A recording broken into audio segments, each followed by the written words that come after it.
Louvado seja nosso Senhor Jesus Cristo, para sempre seja louvado. Então nós vamos, com esse curso hoje, conversar um pouco sobre a formação da afetividade.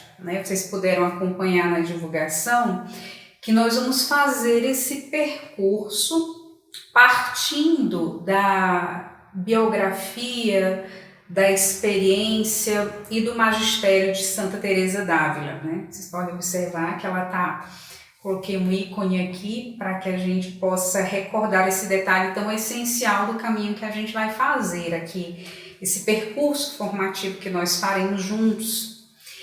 E então nós traçamos um esquema muito simples, tá bom? Para que a gente possa conversar sobre esse assunto tão relevante. Acredito que a formação da afetividade é um tema de bastante interesse para todo mundo, Todos nós trazemos questões, trazemos cansaços, trazemos desejos de crescimento e liberdade nessa área. Então é um assunto que merece bastante também a nossa atenção. E nós faremos isso a partir, como eu já disse, de Santa Teresa d'Ávila, a partir do seu magistério, sobretudo porque Teresa d'Ávila tem muito a nos dizer. Na verdade, Teresa de Jesus tem muito a nos dizer sobre muitos assuntos.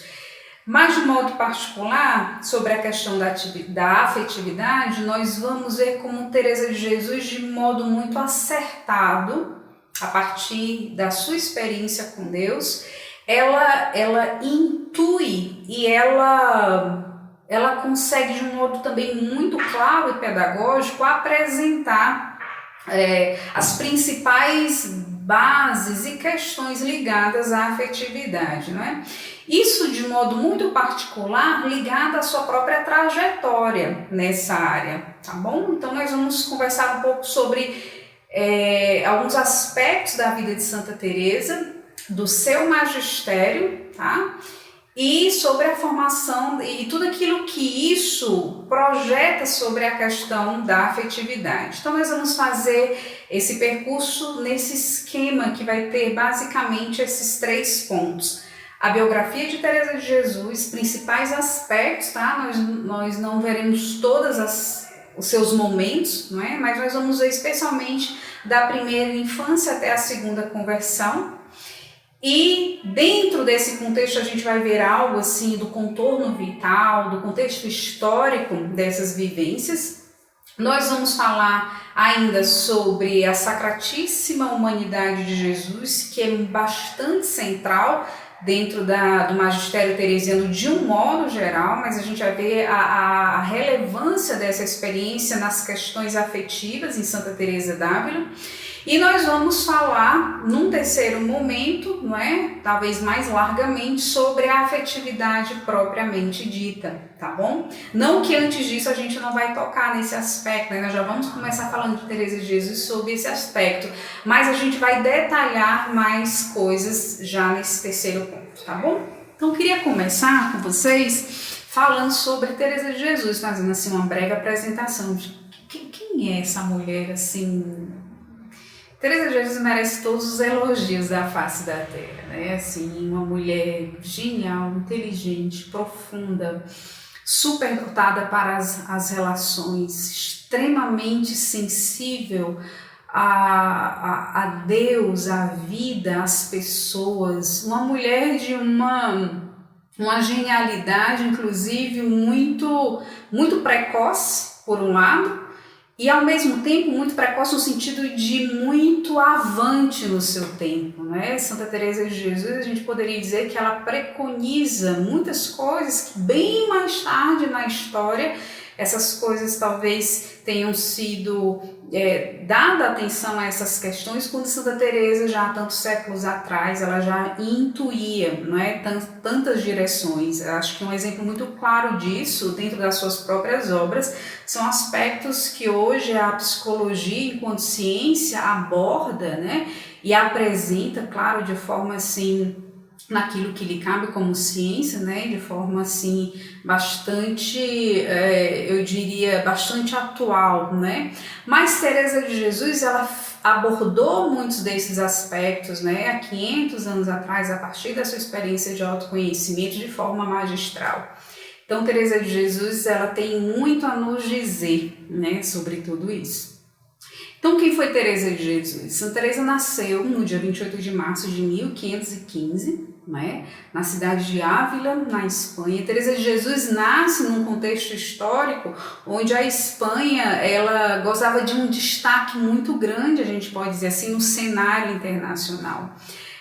Depois de um período assim de muitas guerras, né, e naquele momento preciso a Espanha ela ainda desfrutava de uma vitória muito importante, não é? Bastante recente, né, para aquela época e muito importante, e que culminou na junção de dois reinos importantes ali na Península Ibérica e na expulsão dos árabes, né, da península, dando fim ao mesmo tempo a uma questão ao mesmo tempo internacional, né, no sentido de que os árabes invadiram ali as terras espanholas, mas questões que tinham outras repercussões, né, muito amplas, econômicas, sociais, enfim.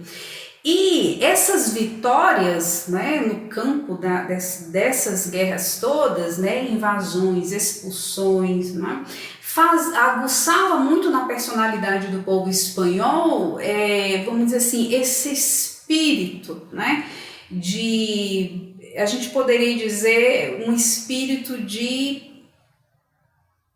vaidade, né? Por que eu vou usar essa palavra? Porque a própria Teresa d'Ávila usou isso, fazendo muitas vezes referência a coisas pelas quais nós empregamos a nossa vida e pelas quais nós damos a vida, pelas quais nós perdemos a vida, e que no fundo isso vale muito pouco diante das coisas essenciais, né? Então Teresa de Jesus, ela demonstra como essas vitórias todas nesses campos, eles aguçavam a personalidade do povo espanhol, e ela, como uma boa filha do seu tempo, também foi forjada nesse contexto, nesse clima, não é? Que fazia do povo espanhol, naquele momento, historicamente, um povo de grande destaque, né? A Espanha, nesse momento, ela vive o seu chamado século de ouro espanhol.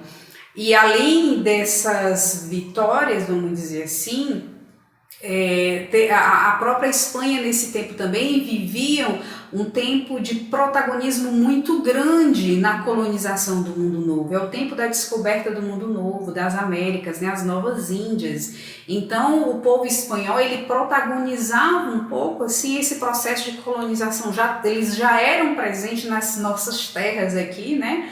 Nesse período das descobertas e colonização. Então era um povo que trazia do mundo novo para a Espanha, tão sofrida e tão ferida e tão, vamos dizer assim, desigual economicamente, socialmente, por causa das guerras bastante recentes. Vivia muita peste, muita pobreza ao mesmo tempo. Esse processo de colonização que a Espanha, de certa forma, protagonizava, trazia para o país as riquezas do mundo novo. Então a Espanha vivia um momento de glória, né? Vivia um momento assim de grande uma guinada que o povo espanhol dava, né? Nesse momento também uma coisa que trazia bastante, vamos dizer assim, orgulho ao povo espanhol, colocava o povo espanhol como uma nação com bastante destaque nesse tempo, era também a defesa da igreja. A gente está falando de um período onde se deu também a Reforma Protestante. Então, por conta da Reforma Protestante, o rei Filipe II, na época, ele toma a defesa da fé, da doutrina, do papado, das coisas que o protestantismo naquele momento, né, as coisas que ali na Reforma Protestante estavam bastante questionadas, estavam colocadas, vamos dizer assim, no centro das atenções, mas de uma forma bastante negativa, né? Então a igreja nesse momento, de um modo geral, com a Reforma Protestante, mas de forma especial ali nos reinos da Espanha, enfrentava esse desafio. E o rei Filipe II toma um pouco à frente dessa defesa da fé e do papado. Então colocava também os espanhóis, vamos dizer assim, num lugar de muito destaque nesse momento tão sensível para a igreja. E nós vamos ver como Teresa de Jesus, ao longo das suas obras, especialmente no livro da vida e no livro das fundações, ela faz menção a esse cenário histórico, né? Isso é importante porque nós vamos ver como Teresa de Jesus foi alguém que, gerada por Deus, não para um enfeite, não como um enfeite no seio da humanidade, mas gerada por Deus para ser uma resposta muito concreta, muito real para a história dos homens. E o santo é essa figura, né? O santo não é alguém que brilha e que com o seu brilho causa admiração, mas não serve para nada, né? Não é esse o objetivo de Deus ao suscitar os santos. Os santos são pessoas que com a sua vida, com a sua experiência com Deus, trazem da sua experiência uma resposta, um auxílio que Deus quer dar à humanidade. Teresa de Jesus cumpriu muito bem esse papel. Por que destacar esse cenário, esse contorno vital e histórico, né, de Teresa de Jesus? Para a gente ver como tudo isso que impactou a vida de Teresa de Jesus no seu momento histórico não foi capaz de condicioná-la, não é, a viver, vamos dizer assim, os impactos dessas realidades todas que muito facilmente poderiam deformá-la, como deformou muitas pessoas da sua época, como nós hoje nos deixamos deformar pelas questões históricas do nosso tempo, né? Nós temos essa opção, ou nos deixamos deformar pelas coisas que nos abordam, né? Que chegam até nós, que nos impactam no nosso momento histórico, ou nós podemos, a partir de uma experiência com Deus, dar uma verdadeira guinada, e ao invés de sermos deformados, sermos uma resposta nova para este mundo, né? Que foi o que aconteceu com Teresa de Jesus. Então a gente tratar do cenário histórico é muito importante porque a gente tem como ver que a santidade ela é uma coisa muito encarnada, muito aterrissada na vida real, né? E foi o que aconteceu com Teresa de Jesus. Isso é importante também porque nós vamos ver como Teresa de Jesus também afetivamente, né? A partir dessa área, Teresa de Jesus, ela viveu muitos percalços, mas ao mesmo tempo Teresa de Jesus, a partir de uma experiência com Deus, também dá uma resposta nova a essas realidades todas, né? Inclusive a missão pessoal e nova, completamente original que Deus tinha para ela. Então, a gente vai voltar a alguns pontos do contexto histórico, mas eu quis colocar essas assim como uma antessala para a gente já entrar na biografia de Teresa propriamente dita, né? Um pouco ali da sua infância, casa paterna, onde nós vamos encontrar Teresa de Jesus inserida na sua terra natal, a cidade de Ávila, inserida no seu ambiente familiar, e onde nasce ali aquela Teresa que talvez muitos de nós conhecemos e ao mesmo tempo, infelizmente, muitos de nós conhecemos em alguns aspectos de maneira bastante equivocada, né? Se ao longo da aula talvez a gente tenha a oportunidade de desfazer especialmente alguns mitos a respeito de Teresa de Jesus e seu caminho. Mas a gente tem ali Teresa de Jesus no seio familiar. Né? Teresa vem de uma família grande, é a primeira filha do segundo casamento, né? Tem 2 irmãos antes dela, filhos do primeiro casamento, né? A sua irmã Maria e o seu irmão, não vou lembrar agora o nome do irmão, mas eu sei que a irmã mais velha dela se chamava Maria. E Teresa, aí a primeira esposa de Dom Alonso morre e ele se casa de novo, né? Com Beatriz de Almada, que é a mãe de Teresa. E com ela tem mais 9 filhos, e Teresa de Jesus é a primeira filha desse segundo casamento. Então Teresa de Jesus, ela cresce naquele seio familiar. E uma característica muito importante ali, que a gente vai ver muito claro no livro da vida, Teresa fala de um ambiente familiar com vivências, vamos dizer assim, no aspecto religioso, devocional, muito fortes, muito vivas, né? E Teresa de Jesus, isso aqui, gente, tem tudo a ver com o nosso tema, tá? Que é a dimensão da afetividade, porque foram essas vivências afetivas que conduziram Teresa, protagonizaram, né, na vida de Teresa muitas das suas respostas durante largo tempo da sua vida. Então a gente precisa conhecer esses aspectos para a gente entender qual é a contribuição de Teresa na formação da afetividade. Teresa de Jesus ali no seio da sua casa paterna, ela fala de como eles tinham o hábito de ler a vida dos santos, né? Isso é uma prática da sociedade espanhola da época, né?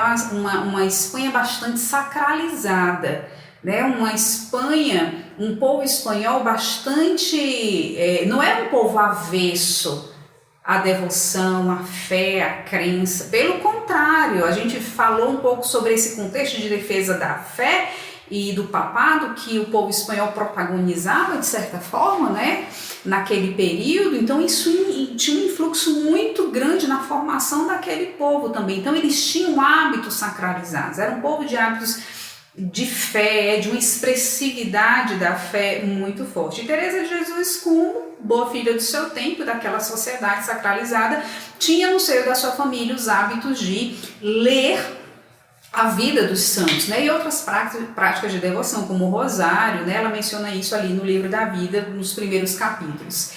E essa experiência afetiva da família e também em relação à fé, né? Em relação à fé, dá a Teresa de Jesus, forja em Teresa de Jesus uma compreensão da pessoa de Deus e o modo de se relacionar com ele.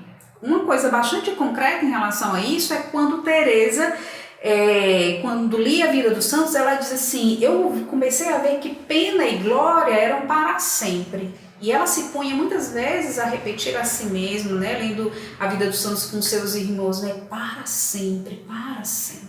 Às vezes a gente lê isso na vida de Teresa e diz: olha que bonitinho, desde pequena já queria ir para o céu. Sim e não, né? A maneira de interpretar isso, né? Ao mesmo tempo que sim, ela tinha uma sede, sim, pelas coisas eternas e tudo mais, mas ao mesmo tempo, o que começou a se desenvolver em Teresa de Jesus? Uma lógica de comprar o céu barato. Teresa de Jesus começou a entender que o céu é uma coisa que valia tanto, que por mais que fosse difícil passar coisas ruins aqui, esforços, exigências para poder ir para o céu, isso valia a pena porque o céu valia muito. Era mais ou menos essa compreensão. Só que isso não era uma compreensão a respeito da gratuidade de ir para o céu por causa da misericórdia de Deus. Era uma coisa que eu ganhava, eu poderia alcançar, né, mediante esforços, mediante merecimentos. Então Teresa de Jesus começou a desenvolver, começou a ter uma ideia a respeito de como ir para o céu de forma segura e direta, tendo passado aqui nessa vida algum trabalho, como ela dizia. Então qual a ideia que ela teve? Ela resolveu fugir de casa e ir para a terra dos Mouros, que era o norte da África, né, para onde os árabes tinham sido expulsos da Península Ibérica, e ela desculpem, ela convence o irmão dela, Rodrigo, era um irmão acho que 2 anos, 3 anos mais velho do que ela, e ela persuade esse irmão a respeito do quanto valia a pena por causa do céu padecer alguma coisa, mas pelo menos a gente ia para o céu direto, porque se a gente não fosse para o céu, a gente iria para o inferno, e lá no inferno era ficar lá para sempre, era tempo demais ficar nesse lugar ruim. Então ela convence o irmão e eles fogem. É uma fuga bem infantil, né? Porque eles não conseguem se distanciar, como crianças, né? Fugindo a pé, eles não conseguem se distanciar muito de casa, porque logo sentiram falta deles. E quando um tio foi procurá-lo, né? Os pais em casa desesperados, um tio consegue alcançá-los ainda muito perto da cidade. Mas eles tinham saído, tinham feito a trouxa, né? E tinham saído de casa, porque qual era a ideia que Teresa tinha tido? Nós vamos para a terra dos Mouros e vamos pedir, lá nós vamos pedir que pelo amor de Deus eles nos degolem. Vai doer? Vai, mas a gente vai para o céu direto, né? Ou seja, nós compraremos o céu barato. Ela diz que percebia isso na vida dos santos. Eu percebia que eles compravam o céu barato. Era muita coisa ficar no céu para sempre, mesmo que tendo passado aqui o sofrimento, sei lá, de um martírio, por exemplo, né? E essa lógica afetiva era a que moveu Teresa de Jesus rumo ao martírio. Eles são flagrados, levados de volta para casa e cessa-se a aventura, né, de ser martirizado na terra dos mortos. Teresa de Jesus segue a sua vida normalmente ali com os 11 irmãos e mais tarde a sua mãe, Dona Beatriz, falece, né, muito precocemente. Era muito comum as mulheres naquela época elas morrerem muito jovens de esgotamento de parto, né? Elas casavam muito jovens e elas davam à luz a muitos filhos. E em tempos onde, apesar de Teresa vir de uma família rica, era em tempos ainda onde a Espanha, por causa de todo esse contexto de guerra e de desigualdades sociais, econômicas e peste e tantas outras coisas, a Espanha de certa forma ainda se reerguia naquele período e vamos dizer assim, a taxa, né, taxa não, desculpem, a projeção de tempo de vida, né, para as pessoas não era tão alta. Então, por exemplo, uma pessoa aos 40 anos era um velhinho, era um idoso, era alguém que já era considerado assim, que tinha vivido muito, já era alguém de idade, né? E até nisso Santa Teresa é bastante diferenciada na sua época, porque Teresa de Jesus morre aos 69 anos, numa época onde as mulheres morriam no máximo com 40, já consideradas já velhas, assim, de idade, né? Então a mãe de Teresa d'Ávila morre muito jovem, 30 e poucos anos, né, tendo tido 9 filhos. E Teresa de Jesus tinha uma ligação muito forte com seu pai. Ela mesma diz: eu era muito amada, né, na minha família, eu os amava muito, tinha pais maravilhosos, muito virtuosos, eu poderia ter sido uma pessoa boa se não fosse a minha própria ruindade, porque pais maravilhosos eu tive, né? Ela diz mais ou menos assim. E quando a sua mãe morre, esse vínculo com seu pai se reforça bastante, esse vínculo afetivo com a figura paterna e com os irmãos homens, né?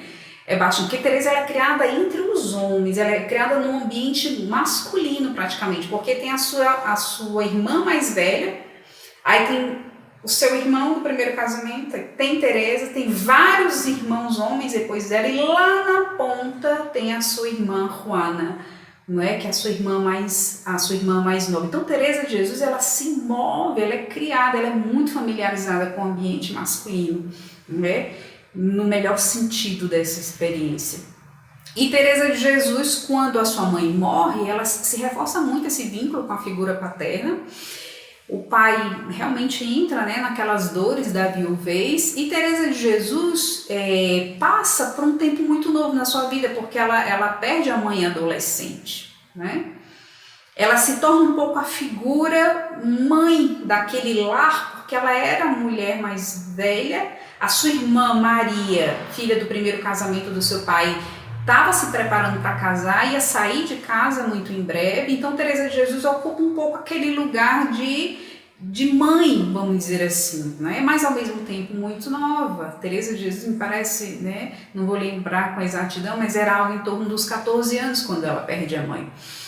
E a viuvez de Dom Alonso traz um detalhe muito interessante quanto à afetividade para Teresa de Jesus, que foi o seguinte: os primos, né, que antes, né, essa parte da família que não frequentava tanto a casa de Teresa, passa a frequentar, né, os parentes passam a frequentar a casa de Dom Alonso para consolá-lo da segunda viuvez.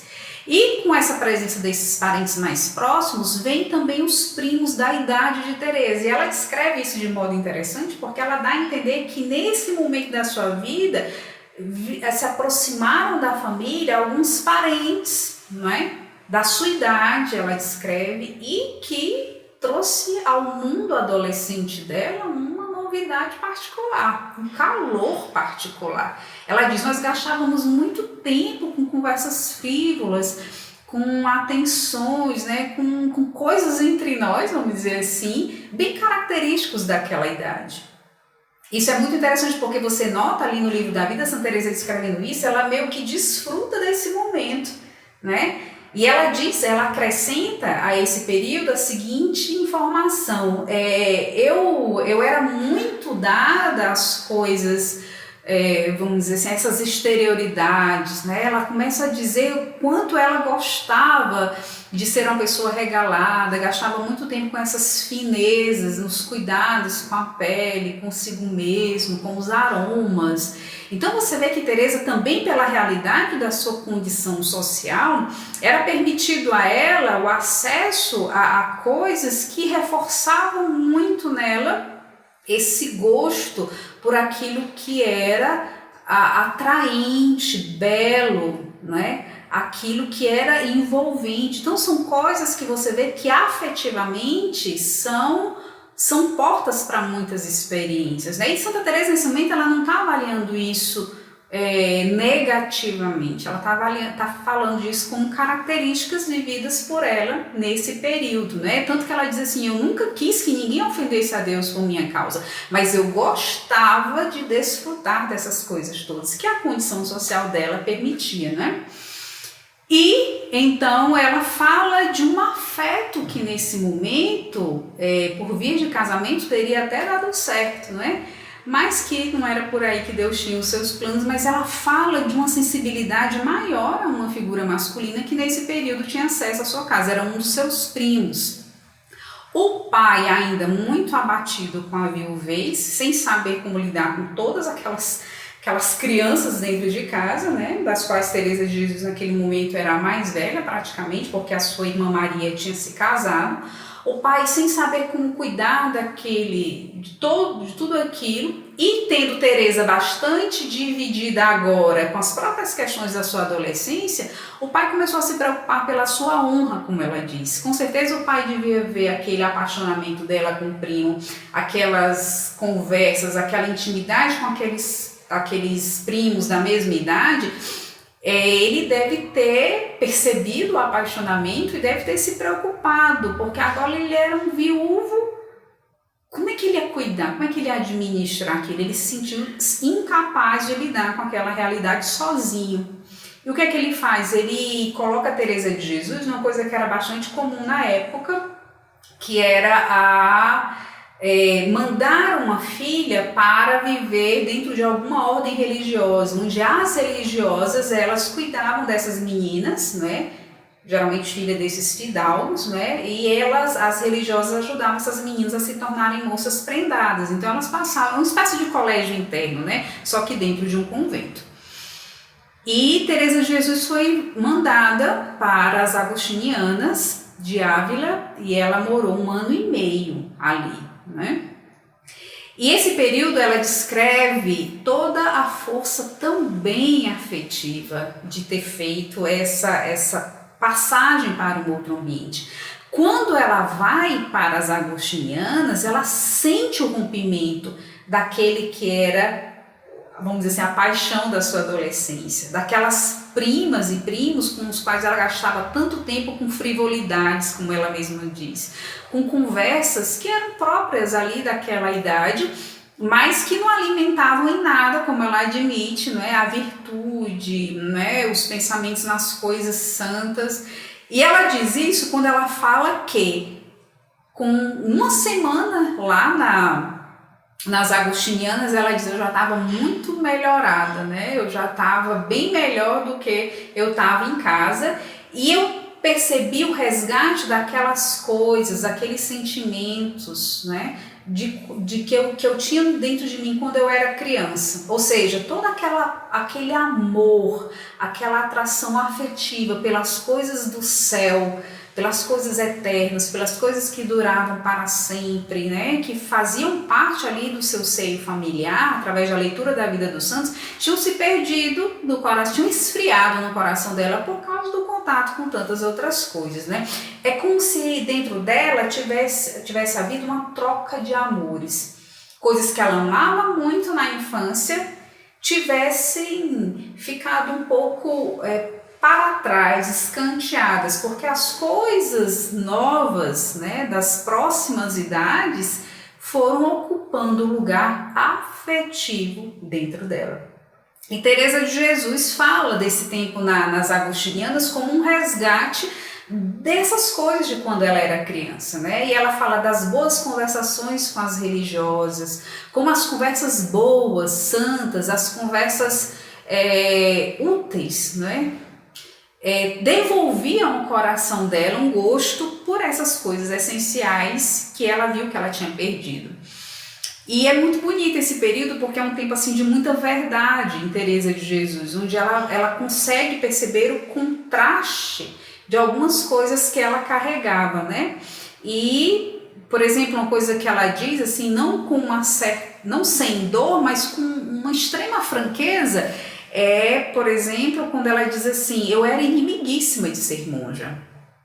Você vê que ela entra num processo, além de voltar para dentro dela as coisas que ela tinha perdido quando ela era criança, ela volta a pensar novamente, né, naquilo que realmente vale a pena na vida. E ela coloca, né, como centro nesse momento, sobre aquilo que a levaria ao céu para sempre.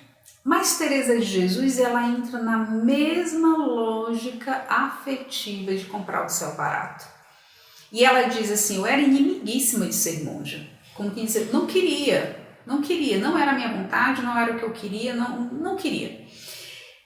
Mas ela começa, pensando sobre isso, ela começa a ter o mesmo raciocínio de quando ela era criança.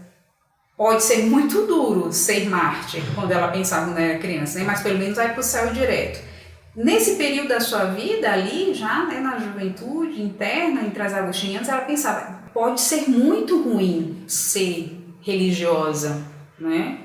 Ser celibatária, mas pelo menos depois desse sofrimento eu vou para o céu, que é o que eu queria, como ela diz, né? Nesse momento, Teresa de Jesus não está falando de uma identificação vocacional com a vida religiosa. Teresa de Jesus está apresentando, né, talvez mesmo que inconscientemente, ela está falando de um medo de viver para sempre no inferno, né? Então, era um temor servil que movia aquele pensamento, aquela possível decisão, aquela lógica afetiva, não é? Era um temor servil. E mesmo com tudo isso, Teresa de Jesus, sem fazer esses processos assim tão esmiuçados, não é? Porque o que ela pensava era, vai ser um sofrimento, mas pelo menos vou para o céu direto. Então, com esse pensamento, Teresa de Jesus se decide pelo estado religioso. E ela toma uma decisão vocacional, não amparada por uma experiência de amor com Deus, de saber ser eleita, saber ser chamada, não é? Ela não se descobre chamada, ela descobre que ali é uma via mais fácil, embora apertada, embora dolorosa, né? Embora contrariando a si mesma, mas é uma via mais segura e mais rápida para ir para o céu, é isso que ela pensa. E Teresa de Jesus, nesse período também, ela adoece. Ela desenvolve uma doença nesse período que, na verdade, muitas das características desse tempo de enfermidade vão lhe acompanhar a vida toda. Ela foi uma pessoa de saúde muito frágil o tempo inteiro. Mas nesse período, Teresa de Jesus experimenta uma enfermidade misteriosa, né, para aquela época e que a obriga a voltar para a casa paterna. Essa enfermidade de Teresa de Jesus ela é bastante discutida, né, e discutível, mas assim, o que se discute entre os teresianistas é o que de fato Teresa teve, né? E se fala hoje com bastante tranquilidade sobre Teresa de Jesus ter somatizado nesse tempo uma tensão afetiva em relação às coisas que ela pensava e as coisas que ela sentia, como ela conjugava tudo isso e como ela transformava tudo isso em decisão, em resposta, né? Como Teresa de Jesus não tinha uma experiência de amor por Deus como aconteceu mais tarde, nem de se sentir amada por Deus como isso se aprofundou mais tarde, mas tudo era a lógica afetiva do vale a pena ou não vale, não é por aqui ou não é, vou para o céu ou não vou para o céu. Esse tipo de lógica tensionou Teresa ao extremo e essa somatização né, que ela viveu nesse tempo, trouxe aquilo que a gente conhece bem a respeito de somatização hoje em dia, né? Ela fala de aperto no coração, de sensação de desmaio, de dores de cabeça, de coisas que você vê que um quadro de ansiedade se estabeleceu ali, né? E ela, adoecida, volta para casa paterna, super decidida a se tornar religiosa. E com essa decisão ela chega em casa. Ela espera passar um tempo, ela comunica ao pai que era de se esperar, resiste completamente a essa ideia, resiste, não dá a sua bênção, né, aquela decisão.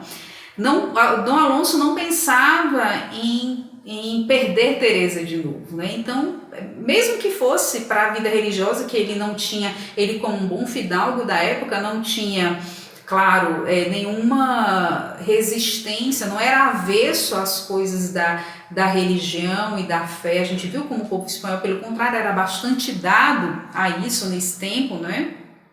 Protagonizava essa defesa da fé. Então, no fundo, era um pouco de orgulho, né, para uma família ter alguém na vida religiosa, né, como um sacerdote. Mas o Alonso, naquele contexto de viuvez pela segunda vez, de tantas perdas e tudo, e como ela era a filha preferida, como ela mesma se descreve, ele não pôde pensar em perder Teresa de novo e declara: você vai fazer o que você quiser depois que eu morrer. E Teresa de Jesus, não se deixando dissuadir daquela intenção, ela resolve repetir, na verdade, dentro dessa mesma lógica afetiva de comprar o céu barato, ela resolve repetir aquela aventura da infância, né? Então ela persuade mais uma vez, foi muito igual, na verdade, né? O que ela faz agora ali, já como uma jovem, né? Ela faz praticamente a mesma coisa, do mesmo jeito que ela fez quando ela era criança. Ela persuade um irmão, né? E o convence a tomar o estado religioso, né? Ela o convence de que, por mais que aquilo fosse desafiante, talvez não fosse tanto o que ele queria, mas valeria a pena, porque aquele sacrifício angariava para eles o céu direto, não é? E definitivo. E assim ela convence esse irmão, e os dois, um para uma congregação e outro para outra, eles fogem, né? Eles, mesmo sem a bênção do pai, eles se decidem pela vida religiosa. E Teresa, na verdade, ela preparou, né, esse processo. Ela tinha uma amiga que era religiosa já, né? Juana era uma amiga sua que tinha ido para a vida no Carmelo, e ela, quando começou quando voltou para casa e começou a alimentar essa intenção de tomar o estado religioso, e o pai com aquela resistência toda, ela foi fazendo um pouco a coisa, né? Ia visitar essa amiga, e nessas visitas ela pôde ir visualizando mesmo, né, mais de perto como se vivia ali, e foi fazendo os devidos contatos, né, com a priora e etc. E tendo preparado esse processo, né, ela já declara ao pai a decisão, o pai resiste, ela convence um irmão a ir, só que esse irmão foi para os dominicanos. E eles fogem, né, numa manhã de novembro, eles fogem para cada qual para o convento que tinha escolhido, né? O irmão foi um pouco mais fraco, porque quando foi pressionado a respeito de como ele fez para ingressar na vida religiosa, ele volta para casa, né? Teresa não. Teresa, uma vez ido, para sempre partido, né? E o pai, por mais que tenha, né, discordado e chorado e querido tomar uma providência para o seu retorno para casa, Teresa se mantém firme e permanece ali no Carmelo. E o interessante é que Teresa se declara, né, ali no livro da vida você pode encontrar o modo como ela se declara feliz tendo tomado o estado religioso, né? Ela parece se admirar um pouco. Como ela era inimiguíssima de ser monja, ela talvez tenha imaginado que ia ser tudo muito exigente, né, a princípio. E ela disse que estava bem feliz, bem satisfeita com as coisas da religião, né? Já de cara ali, né? O serviço simples, a vida humilde, conventual. as coisas próprias daquela rotina conventual, né? Ela se declara feliz. Mas o fato é que Teresa adoece novamente, né? E aquela enfermidade misteriosa, ela, na verdade, ela dá muitos sinais de como afetivamente Teresa de Jesus estava sem a força suficiente. Isso aqui é muito importante porque a gente já começa a perceber, vai ficando bem claro como Teresa geralmente se ampara numa disposição afetiva que não permite que ela vá muito longe. É como se as forças afetivas elas não fossem o suficiente para sustentar determinadas disposições e o corpo se ressente, o interior se ressente. Teresa tem a oportunidade de verificar tudo isso, não de forma assim sistematizada e organizada nesse momento, porque era tudo muito ainda turbulento, mas mais tarde ela não só reflete sobre isso, né, percebe que a dinâmica era essa, como ela também vai deixando isso por escrito. Quando ela vai falar sobre a vida de oração, os graus de oração, ela meio que organiza essa dinâmica das áreas do ser com base nesse período aqui que para ela, né, foi pessoalmente muito turbulento. E o curioso é que Teresa aqui, nesse momento, mesmo satisfeita com as questões, com as vivências da vida conventual, ela tem uma reação que é como se ela declarasse uma coisa e desse todos os sinais de outra. Eu estou bem feliz com as coisas da vida conventual, religiosa, as vivências, mas por se ela estava tão feliz, por que aquele adoecimento, não é? Então se começa toda uma investigação do que ela tinha. E ela adoece de tal forma que ela tem que voltar para a casa paterna mais uma vez, né? Por conta de enfermidade. E lá ela faz todo um processo, né? Passa 3 meses, né, em Mercedes, que era uma cidade próxima, tentando passar por alguns processos terapêuticos, né? No sentido de cura, né? E tudo. Tinha uma pessoa lá que era famosa por curar, né, através de processos medicinais naturais. E vocês vão encontrar isso no livro da vida, eu não vou me demorar aqui porque não é o centro um pouco assim do nosso tema. Mas o fato é que Teresa em casa, né, ela tem um paroxismo, né? Teresa de Jesus ela tem uma espécie de catalepsia, né? Ela é dada por morta e ela fica nesse estado durante 4 dias. E para vocês verem como o extremo que chegou aquele processo de adoecimento inexplicável, que nada curava, nada melhorava, e Teresa, nesse agravamento do seu quadro, ela fica desacordada, ela é dada por morta mesmo. Eles chegam a abrir sepultura para ela no convento, no Mosteiro da Encarnação, onde ela tinha ingressado como religiosa. E ela só não foi sepultada porque o pai não permitiu. O pai, arrependido de não ter deixado ela se confessar como ela tinha pedido, porque ele achava que ela queria se confessar achando que já ia morrer, como se dissesse, não, você não vai morrer, ainda não precisa nem confessar. E ela, quando foi dada por morta, o pai, muito arrependido, não deixou nem sepultar, né? Movido afetivamente também por uma fé de que ela não estava morta e que ela ia ficar bem, enfim. Mas era uma questão de milagre, porque realmente tudo sinalizava que Teresa de Jesus tinha, né, padecido mesmo, né, ido a óbito. E naquele momento, realmente, 4 dias depois, Teresa de Jesus, ela volta a si, de fato, né? E ela mesmo conta que quando ela acordou, ela tinha cera nos olhos, que era um hábito, que acho que inclusive até hoje em algumas cidades do interior se usa um pouco isso, né? Eles colocam cera nos olhos para garantir que o defunto, né, tenha os seus olhos fechados, não é? Tem aquelas pessoas que às vezes morrem e ficam o olho um pouco entreaberto, então se coloca cera um pouco para cerrar os olhos de vez. Então Teresa de Jesus disse que quando ela voltou a si, ela encontrou cera nos olhos, né? Eles já tinham feito várias coisas, mesmo como se faz a um defunto, né? E tendo voltado ao seu estado, né? Assim, voltado a viver, Teresa de Jesus fala de um tempo onde ela foi recobrando, é como se ela tivesse passado por uma certa experiência com Deus diante daquela experiência de ter morrido, né? como nós podemos, a nossa vida é mesmo uma coisa muito rápida, né? Nós estamos hoje vivos, mas de repente podemos não estar e ir direto para o céu, ir para sempre para o céu, ou ir para sempre para o inferno. Para ela se tornou uma realidade muito, muito clara, muito possível, muito real, porque ela tinha feito a experiência de ter beirado a morte, né? E isso acentuou nela aqueles sentimentos da urgência de levar a sério as opções, a vida, céu, Deus e tudo. No entanto, afetivamente falando, essas coisas ainda estavam num nível de temor servil.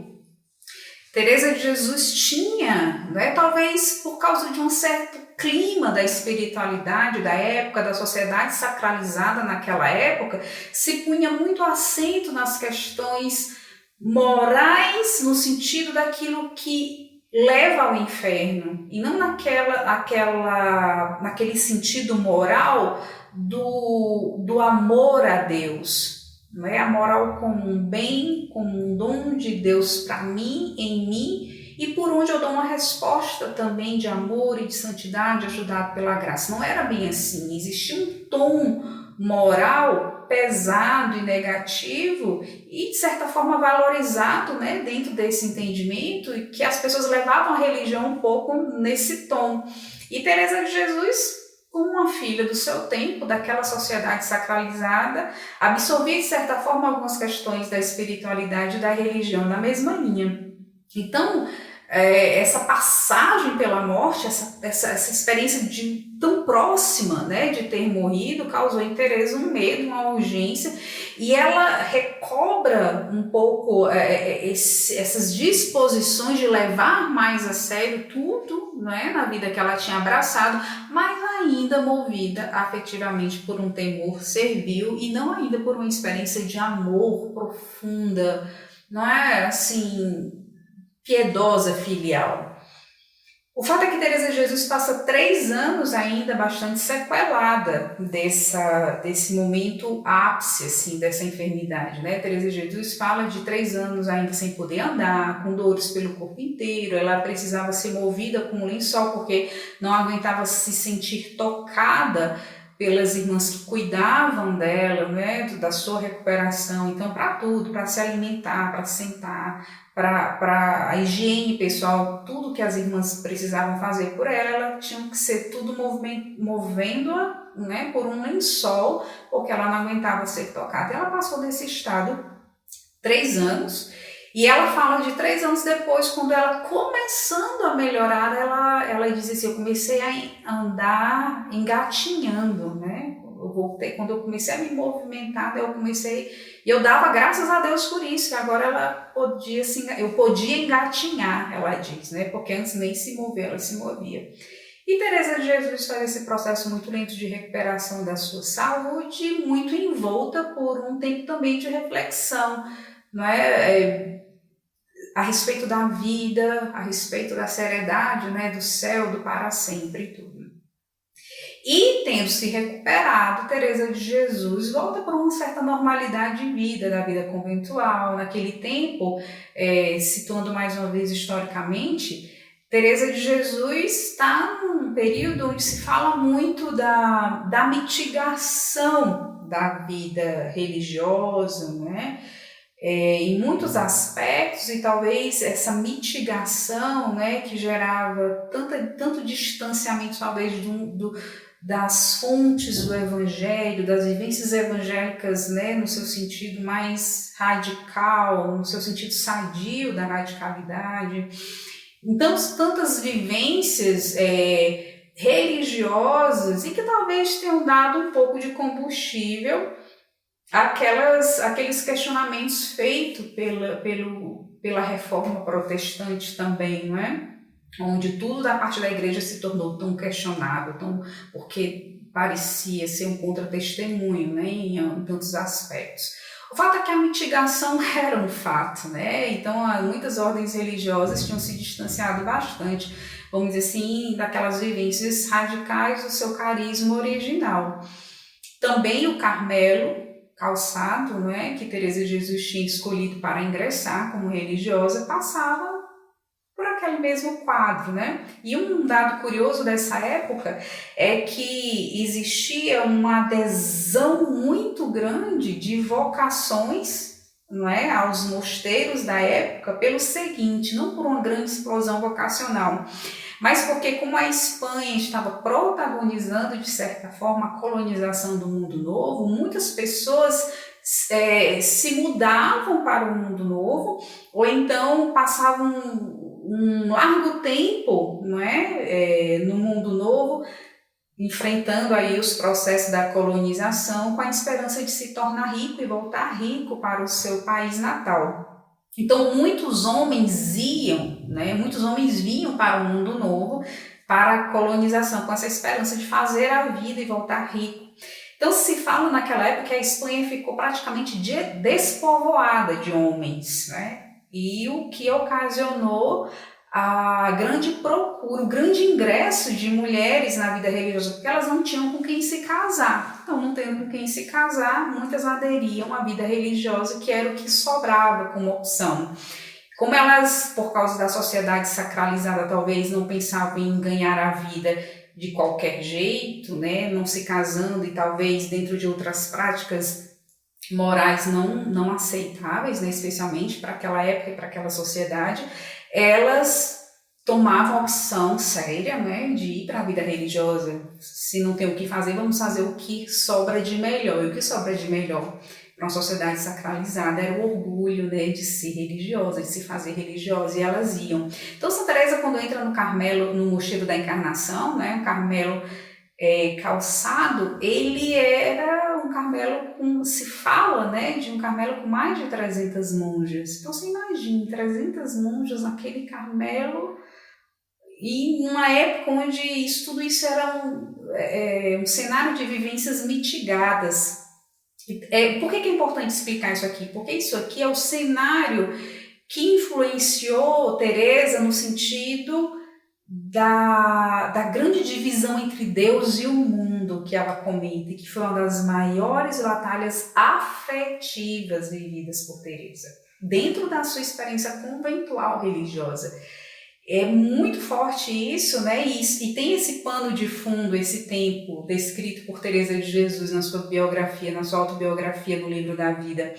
Ela fala de um convento que ela entrou, que tinha aí, 300 mulheres sem vocação, cada uma vivendo do seu jeito. Então entravam aquelas que tinham vocação, certamente, né, devia ser algumas, mas entravam aquelas que na sua maioria não teve com quem casar e entrou na vida religiosa, e muitas eram ricas, e elas eu vinha, não é, eu era rica, eu ingressava, eu trazia a minha criada, eu trazia os meus bens, os meus dotes, as coisas da minha casa, então eu tinha um verdadeiro apartamento muito bem montado ali dentro, né, da minha cela. Então existia uma desigualdade, a mesma desigualdade social, não é, ali fora, né, que caracterizava tanto aquela sociedade, era trazida para dentro dos conventos. Então, por exemplo, existiam muitas concessões do tipo,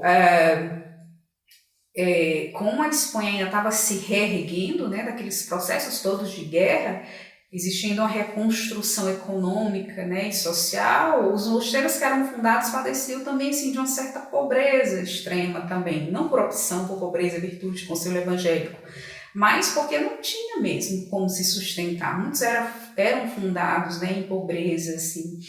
E então isso fazia com que os benfeitores da época, eles tinham uma certa autoridade sobre os conventos, né? Então era aquele tipo, eu chego, eu faço a minha doação, mas eu quero ser enterrado na capela interior do convento, eu quero conversar com a priora na hora que me der na telha, então se eu me agradar de uma religiosa que eu quero que seja ela me aconselhar, eu quero que uma religiosa seja tirada da vida aí, do convento, da vida do claustro, porque a minha mulher vai ter neném, está depressiva, precisa de uma companhia. Então eles mandavam nos conventos por causa da benfeitoria que faziam. Então isso tirou uma radicalidade da vida conventual no que diz respeito ao claustro, não é? Então o locutório se tornava lugar de muitas oportunidades de pecado, de muitas oportunidades de frivolidades, como vai dizer Santa Teresa. E principalmente aqueles homens que voltavam ricos do novo mundo e que queriam sustentar dessa forma, com a sua benfeitoria, os conventos, eles queriam mandar assim também. Por isso Santa Teresa mais tarde, quando funda, ela fecha isso, né? Se você quiser deixar a sua doação, você deixe e muito obrigado, mas se for deixar a doação aqui para ficar mandando aqui dentro, não queremos, né? Santa Teresa, quando funda mais tarde, não vou entrar aqui, é só um exemplo, mas ela fecha as portas para esse tipo de intervenção dos benfeitores, não é? Porque ela experimentou na própria pele o quanto os locutórios eram oportunidades de cair, de se dividir entre Deus e o mundo. E ela, nesse período, tem se recuperado da doença, tem feito toda essa reflexão sobre como agradar a Deus, mesmo que fosse por temor, serviu Teresa de Jesus. Ela começou a se tornar, vamos dizer assim, de certa forma, um fenômeno conhecido na cidade. Primeiro porque ninguém, quando ela entrou no convento, ninguém acreditava que aquela moça bonita, rica, inteligente, que se casaria com quem quisesse na sociedade abulense. Como assim Teresa de Almada se fez religiosa, né? Como, né? Então ela virou um fenômeno nesse sentido. Depois o processo da enfermidade, depois a notícia da morte, depois Teresa volta a viver. Então Teresa de Jesus era meio famosa por esses fatos todos. Quando ela se recupera e começa a voltar um pouco mais para a vida conventual, a rotineira, muitos homens da cidade queriam, homens e mulheres, né? Mas muito especial os benfeitores queriam visitar o Carmelo e queriam conversar com ela. Por tudo isso, mas também Teresa, que na sua pessoa sempre foi extremamente atraente, encantadora, inteligente e tudo mais, né? Tinha-se muitos motivos de todas as partes para se estar com Teresa de Jesus, né? E ela fala um pouco inicialmente da resistência de que ficar ali no locutório, mas ia por obediência, porque as superiores mandavam, porque diziam que ela não podia se negar a conversar com um determinado benfeitor, porque aquilo trazia benefícios. Enfim, o fato é que Teresa, por essas vias todas, passa pela experiência que ela chamou mais tarde de mar tempestuoso. Por quê? Porque foi nesse contexto que Teresa de Jesus faz uma experiência muito violenta na sua afetividade de divisão dentro de si em relação a Deus e ao mundo. Foi nesse cenário que Teresa experimentou, como ela mesma descreve, quando eu estava com Deus, eu ficava desejando as coisas do mundo. Quando eu estava no mundo, eu vi o quanto eu devia a Deus. Então, essa divisão que ela não conseguia superar, tanto por um lado porque era favorecida, era mandada, e por outro lado porque ela era mal inclinada também. Ela tinha as más inclinações dessas áreas da sua vida e ela não conseguia resistir. Então, Teresa, ela padece dessa divisão. E padecendo dessa divisão, vocês vão encontrar tudo isso bastante relatado no livro da vida, né? Entre os capítulos 1 a 10 do livro da vida. E ela diz assim, que por honestidade, né, assim, vendo que ela era dividida mesmo, ela não conseguia superar aquela divisão, ela decide, numa época da sua vida, a abandonar a oração. Ela toma essa decisão, olha como a afetividade de Teresa de Jesus oferecia para ela determinadas lógicas que mais tarde ela combateu essa lógica de forma assim bastante afinco mesmo assim, porque nessa hora ela pensava o quê? Eu sou tão dividida, e ela usa essa frase que eu acho sempre muito forte, né? Quando eu lembro ou leio, ela diz assim, eu abandonei a oração porque não podia estar com Deus aquela que merecia estar com os demônios. Olha o pensamento dela. Então era desonesto ir para a oração, eu que dava tanto cabimento ao mundo, né? Eu que me entregava tanto às oportunidades do mundo, ali naquelas frivolidades no locutório, ali naquela, enfim, tantas coisas que ela acabava tendo a oportunidade de não ser radical, como ela sabia de cabeça, pelo menos, né, que deveria ser. Deus eu tinha passado pela morte, né? Eu tinha quase morrido mesmo, totalmente. Deus teve, né, a misericórdia de me fazer viver de novo e eu pago dessa forma tudo que Deus me fez. Não, eu não posso voltar à vida de oração. E quantas vezes esse não é o nosso pensamento, às vezes, em relação à vida de oração? A gente se mede, a gente se inclina à vida de oração de acordo com as nossas medidas de fraqueza ou de perfeição.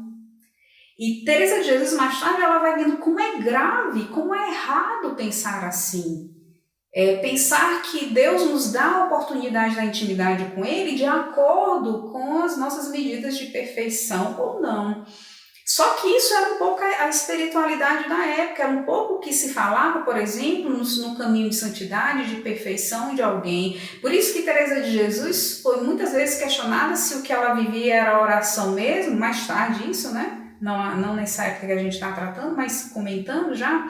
Ela era questionada se o que ela tinha mesmo era uma experiência com Deus, porque como assim alguém de vida ruim está tendo uma experiência com Deus desse jeito? A espiritualidade, então, não concebia dessa forma o acesso à intimidade com Deus.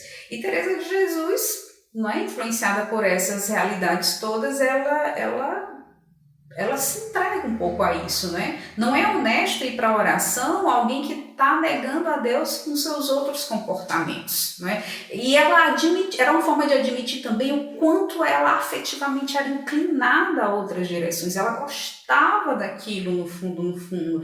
No fundo, ela se sentia atraída por aquela direção que não era a intimidade com Deus, que não era a vida conventual, mas estava ali, especialmente naquelas frivolidades de locutório, onde você podia ser galanteada, onde você podia ser presenteado, onde você era solicitado, onde você era admirado, onde por causa de você as pessoas faziam benfeitoria maior ao seu convento, enfim. Mesmo não concordando de consciência que aquilo era correto, Teresa de Jesus admite que ela era inclinada àquele tipo de experiência. E não aguentando mais aquela divisão, ela rompe e adere àquilo que nela ela sentia ser a coisa mais forte, portanto, a mais honesta a escolher, a admitir. Isso é decisivo para o nosso assunto, porque Teresa de Jesus, ela coloca nas mãos da sua afetividade grandes decisões da sua vida. E é isso que ela mais tarde vai detectar como um erro. Não é papel da afetividade tomar decisões, por mais que ela se incline fortemente a determinadas direções. Não é papel da afetividade decidir isso ou aquilo, por mais que ela se incline, não é? Com muita força, às vezes até com muita clareza, parece que é aquilo que deve ser perseguido. Por exemplo, a decisão em relação à oração que Teresa toma nesse tempo foi uma decisão afetiva. Eu gosto do que tem do lado de lá. E não vencendo esse gosto pelo que está do lado de lá, é para lá que eu me inclino, não é? Por uma questão de honestidade, inclusive. E ela fala de como o demônio a enganou nessa época, fazendo ela acreditar que isso era, inclusive, humildade. Né? É humildade da parte da pessoa, é honestidade, é sinceridade. A gente tem um pouco desse hábito, né? Não por uma questão de sinceridade, eu admito que eu tenho essa fraqueza, então não adianta eu fazer de conta, é hipocrisia eu fazer de conta que eu não me inclino a determinadas coisas. Por isso é melhor eu ser logo franca e escolher. Não é questão de franqueza, não é? Não é questão de franqueza, é questão de fraqueza. Né? É questão de fraqueza. E Teresa de Jesus, tendo passado muito, né, fortemente por essa via, ela com muita propriedade ataca isso mais tarde. Aconteça o que acontecer, não abandone a oração, porque foi isso que ela fez aqui. Ela deixa a oração em nome da sinceridade, da franqueza e da honestidade de estar admitindo que ela era daquele jeito mesmo, então pronto, né? É um erro. É um erro porque existe a graça, é um erro porque existe o arrependimento, existe o perdão de Deus, existe a intimidade com Deus. E tudo isso que como remédios sobre as áreas do nosso ser podem nos fazer viver, né, na contramão dessas más inclinações que nós trazemos, viver de maneira adequada rumo à santidade. Né? E Teresa de Jesus, nesse mar tempestuoso, como ela diz assim, de ocasião em ocasião, de vaidade em vaidade, eu fui vivendo, né, de passatempo em passatempo, ela usa essas expressões, de ocasião em ocasião, de vaidade em vaidade, de passatempo em passatempo, eu fui me entregando. Eu não fui fugindo das ocasiões, eu fui caindo, eu fui indo, me deixando levar por aquilo que eu sentia. E, gente, a questão da afetividade é muito séria aqui, porque nós geralmente damos razão à nossa afetividade porque aquilo que se sente é tão forte que parece que é o que é certo. A força desse sentir não é critério disso ser o correto, o bom, o santo, o melhor. Entende? A afetividade, ela não é critério absoluto das decisões, não é? Ela pode ser, no máximo, identificada, reconhecida, sim, de fato eu me inclino, sim, de fato eu gosto, mas critério de decisão não cabe à afetividade porque ela não é área de governo do homem. A afetividade é uma área que vai ter, que tem como operação, porque essas áreas do homem, elas têm operações, né? Elas operam dentro daquilo que Deus planejou para elas. Mas como áreas decaídas, elas operam mal. O pecado faz com que elas operem mal. Então, opera mal a nossa afetividade. Como opera mal outras áreas do nosso ser. O nosso corpo opera mal a nossa vontade, opera mal a nossa inteligência, opera mal, né?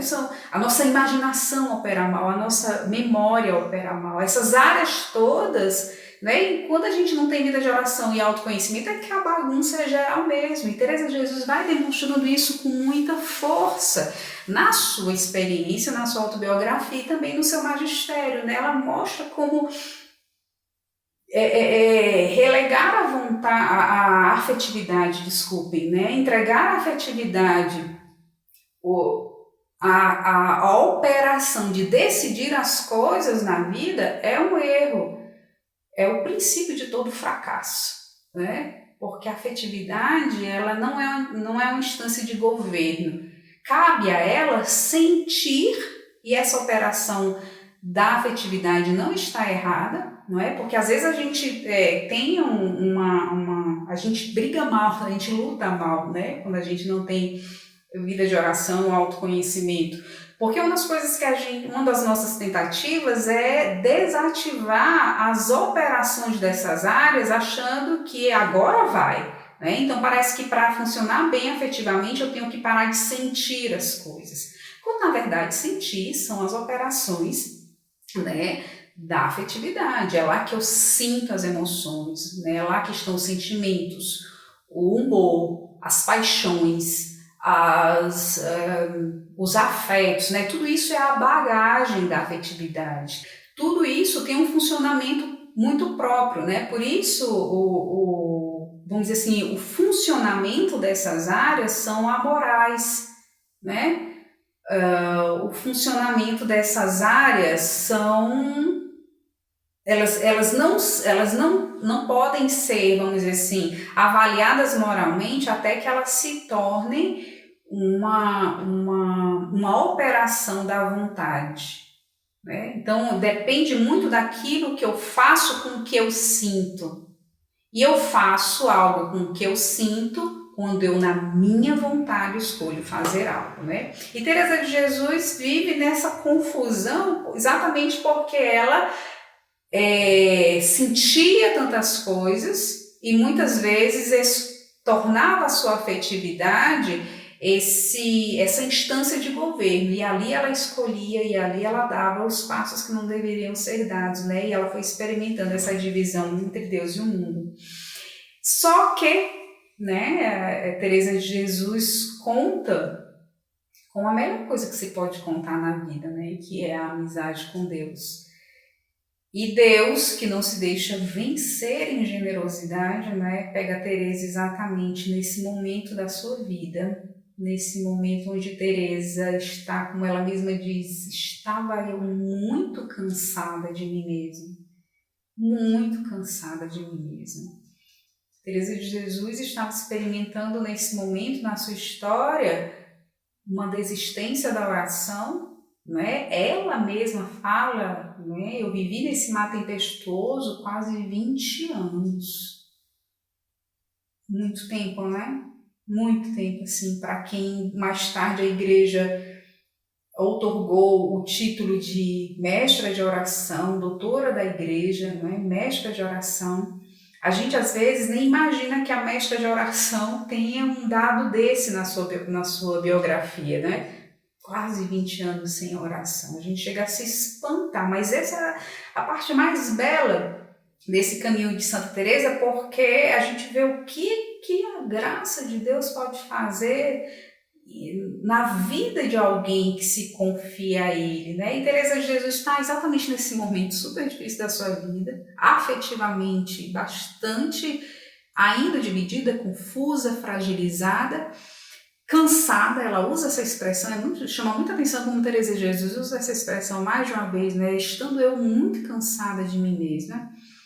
E ela um dia se encontra com um Cristo muito chagado, numa imagem que levaram para uma celebração lá no seu convento, né? E esse é um momento onde tudo muda na vida de Teresa, porque ela, nesse quadro de enfermidade, de cansaço, de divisão, de abandono da oração, ela já não tinha mais esperança em si, já existia nela uma disposição de vou viver assim para o resto da vida, agora é só uma questão de esperar a morte chegar, né? E talvez ela alimentasse até uma certa tristeza, né, por causa do fracasso de saber, dentro da mentalidade que ela alimentava até então, saber que talvez naquele cenário todo, dentro e fora dela, muito provavelmente ela não iria para o céu viver para sempre. Talvez Teresa de Jesus já tivesse se sentenciado, né, a respeito do céu, né? O céu talvez para ela já não fosse uma coisa que ela pudesse alimentar como esperança de que um dia chegaria lá, entraria e viveria lá para sempre, né? Porque para ela era muito claro o seu imerecimento. E é nesse contexto afetivo, religioso, vocacional que Teresa de Jesus faz a grande experiência da sua vida. A grande experiência, aquela experiência, né? Vocês vão encontrar isso narrado no capítulo 9 do livro da vida, a sua experiência diante do Cristo muito chagado, que é exatamente o momento onde Teresa começa a fazer as descobertas, começa a fazer a experiência que vai permitir a ela a descoberta do que é cada coisa dentro dela. Teresa de Jesus, com a experiência da sacratíssima humanidade de Jesus, ali diante do Cristo no Chagá, Teresa de Jesus começa a experimentar quem de fato Deus é, essa pessoa que não pode ser definida, decifrada e controlada pelos seus voluntarismos, pelas lógicas oferecidas por essas áreas tão desordenadas e barulhentas do seu ser. Deus era outra coisa que ela não suspeitava, e ela foi pega de surpresa por esse Deus absolutamente diferente de tudo aquilo que ela já tinha pensado ou aprendido na sociedade sacralizada que ela vivia e que forjava de certa forma, não só a sua personalidade, mas também o seu entendimento, vamos dizer assim, da religião, né? Aquilo que ela tinha como fé também. Então, a gente está nesse momento da vida de Teresa de Jesus, um momento crucial, decisivo, momento onde Teresa de Jesus dá a grande guinada, né? Faz a grande virada da sua vida, sendo pega de surpresa por um Deus que a partir de agora ela vai experimentar, não ela protagonizando os processos, mas ele protagonizando e rearrumando Teresa de Jesus por dentro, pondo a afetividade, devolvendo a sua afetividade às operações que são próprias dessa área do ser, sem eliminá-la, sem desativá-la, porque Deus não faz isso, mas colocando a afetividade no seu lugar e devolvendo às outras áreas do ser propriedades, operações que Teresa tinha relegado à afetividade, como, por exemplo, a capacidade de decidir. Teresa de Jesus vai aprender exatamente aqui o grande valor e centralidade de uma vontade bem formada, que vai ser um próximo curso que a gente vai ter depois desse. Mas a gente vai se centrar aqui na questão da afetividade e vamos ver nesse momento como Teresa de Jesus, aqui, diante do Cristo muito chagado, faz a grande reviravolta da sua vida.